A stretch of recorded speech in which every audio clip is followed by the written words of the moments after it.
If you work within an FDA-regulated industry, like, let's say, life sciences, you know that the number of rules and regulations and restrictions have only continued to grow. Many life sciences companies, even small ones, need a person whose only job is to keep up on FDA regulations and whether the company is in compliance or not. And there's a lot going on, a lot of rules, and compliance is a big deal within FDA-regulated industries. But according to our next guest, the FDA isn't only about compliance. The organization is also interested in and invested in ensuring product quality. Larry Spears, president of L. Spears Consulting, LLC, spent 34 years at the U.S. Food and Drug Administration. His last position was as Deputy Director for Regulatory Affairs. He is the author of this week's article, 3 FDA Initiatives That Affect Life Sciences. Larry, thanks for joining us.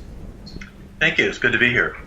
So Larry, we typically think, I think most of us, mostly because of the news, we think of the FDA as kind of the food police or maybe the drug police. But you say that they are a lot more than that. I believe you said that the FDA doesn't want compliance to overshadow quality. Can you explain that a bit? Yes, Dirk. The FDA really has a mandate to make sure that products that are going on the market are safe and effective. So they will ensure compliance with the requirements, with the established laws and regulations, but as part of that, they're looking to ensure that products are safe and effective. So they need to ensure that products are really of high quality. That's one of the things that's very important to them. And there's a strong connection between compliance with regulations and with quality. So in my experience, as FDA regulates, and as they look at the way that they regulate, they're really looking at not just the letter of the law, whether that was met, but that companies are following their own procedures, that they've adopted best industry practices, or developed other practices that are just as good to help enhance quality. So in other words, they're looking to see that companies have adequate quality systems in place to ensure that their products are well designed, to make sure that the procedures and processes are well established, and that their systems are also capable of detecting any failures to meet specifications, and also that they have a system in place to correct and prevent those failures when they do occur.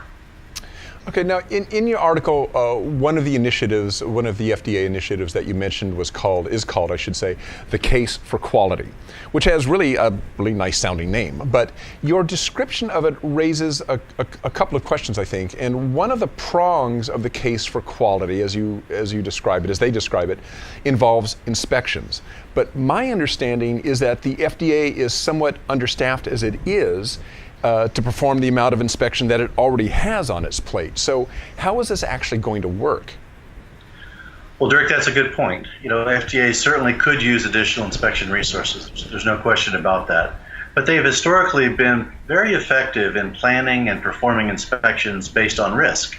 So they determine what the particular products pose in terms of risk to the patient or the consumer, and then they adjust their schedules for inspections accordingly. The Case for Quality really involves working with the industry to improve product quality, and as I understand it, one of the tenets is to determine whether changes in the way inspections are conducted is worthy of consideration. I'm not saying FDA will do more inspections or that the inspection process will change under the Case for Quality. We have to kind of wait and see what actually comes out of this additional activity. And I don't know how it would or could change any of the inspection numbers. What I'm saying is that FDA, and actually particularly CDRH, has made a commitment to collaborate with the industry on helping improve something that is very important to each of them, and that is product quality.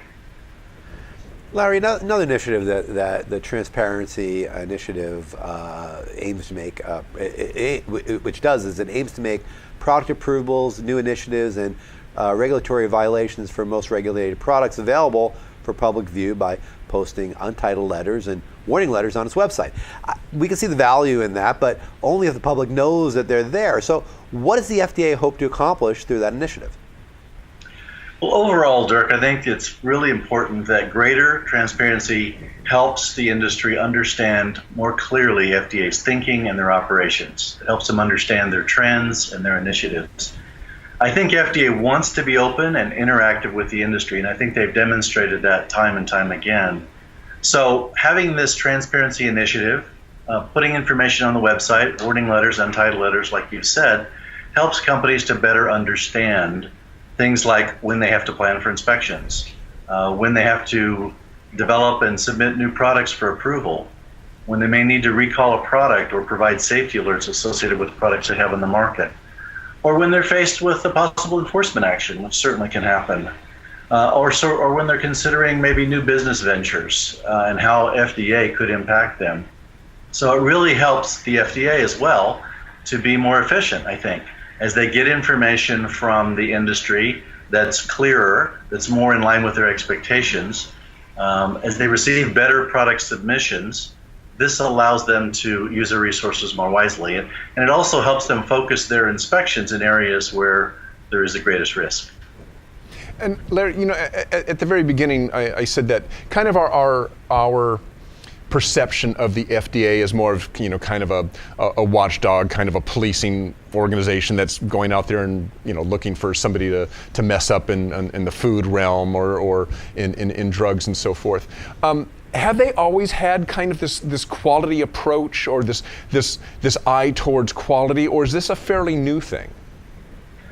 I wouldn't necessarily say it's a new thing. I think there was a focus for a long time on making sure that companies are compliant, but quality's always been there. There just hasn't been as much of a focus publicly on their interest in establishing or ensuring that quality is high in terms of products and processes. So this has been highlighted more in recent years, no question about it. Certainly the Case for Quality is just another initiative that has basically brought to light the fact that they're interested in doing this. But this is something that has been around for some time. And I think the agency has become more open through the years. They understand the need to have more of a partnership between the FDA and the industry. It's not just we're the watchdog and you are the regulated entities, but we need to work together in a partnership to improve public health. We don't have all the answers as an agency. The industry doesn't have all the answers either. So working together, we can hopefully get to the answers that are needed. Okay. Well, Larry, we're going to be talking about this a lot more next week. We do have a webinar coming up that is FDA initiatives and regulatory trends for life sciences. And this is going to be webinar is next Tuesday, April 21st at 2 p.m. Eastern, 11 a.m. Pacific. And Larry and I will be talking about this more. Actually, Larry will be talking about this more. I'll just be asking questions and standing by. So Larry, thanks for joining us this afternoon. And if anybody's interested, you can link out to the story on the player page, and there is a link to sign up for the webinar down there. Larry, thanks for joining us. Thank you, Dirk. It's a pleasure to be with you today. Okay. See you next Tuesday. Thanks, Larry. Yeah, see you Tuesday. Yeah, you're doing that webinar with Larry, I believe. Right. So you're kind of co-hosting that one, and it'll be a good webinar. We look forward to that. So yeah, and you can actually sign up for it, I believe, through the article that Larry wrote for us. And right. There's a link right there where you can go out and sign up for the webinar now if you want to find out more about this. And look out for your emails as well. We'll be blasting another email to you early next week to remind you about it as well, so you can find out about it that way. There you go.